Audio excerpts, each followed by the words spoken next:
So myself and Safa are just going to go through today with how to set up and administer your continuous nitrous sedation for procedural sedation, usually for pediatric patients who cannot self-manage the interface with our intermittent nitrous, okay?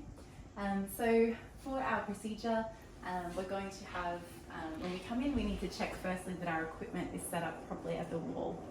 So here, to orient you, is our gas mixer, and over here are the connections to the mixer.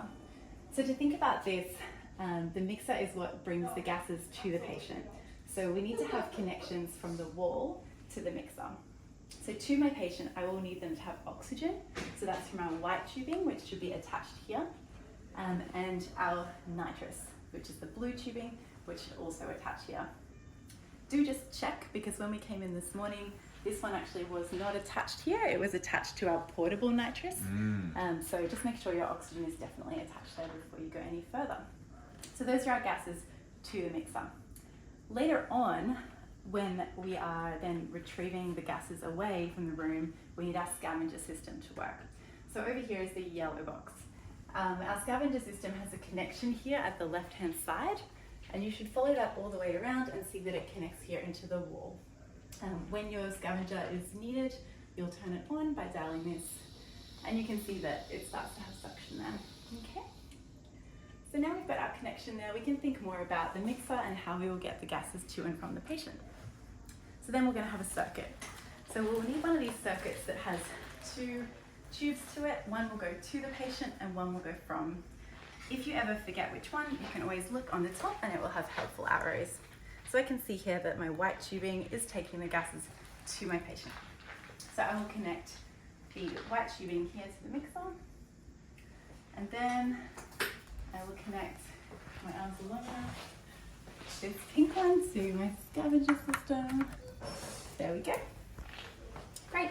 So now we'll have gases flowing to and from the patient. Next, we're going to have our interface mask, basically. So you'll need a HME filter of appropriate size. We've selected a pediatric filter here. And then you'll need your mask, which is strawberry scented, and choose an appropriate size for the patient. There are 3. So now we're ready to go. As long as our patient and our environment is prepared, then we can basically proceed. When you're starting off, there's a button here which I should just show you. So here it says push on. So this is going to allow your flow of oxygen through. So I'm going to engage that one. Great. And then I'm going to dial up here for my oxygen flow, and you'll see that the flow commences. To test the circuit for leaks, I would then notice that if I empty my bag and I occlude my mask, the bag should refill. And there should be some resistance to compression on the bag, okay? So just do that before you begin. After that, when we're administering the sedation to our patient, you'll select your oxygen flow based on the size of your patient. So for a child who is less than 30 kilos, which may be approximately less than 10 years old, then you'll check that your flow rate is at 8 liters per minute.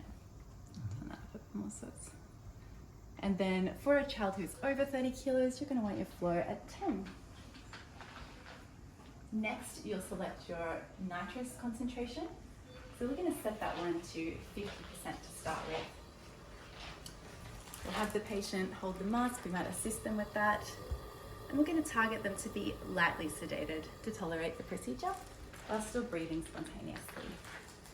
If 50% is insufficient and they're still not adequately sedated for your procedure, you can increase this incrementally through 60, 65. If you find that you are administering 70% nitrous without adequate effect, then you should abort the procedure and consult a senior doctor.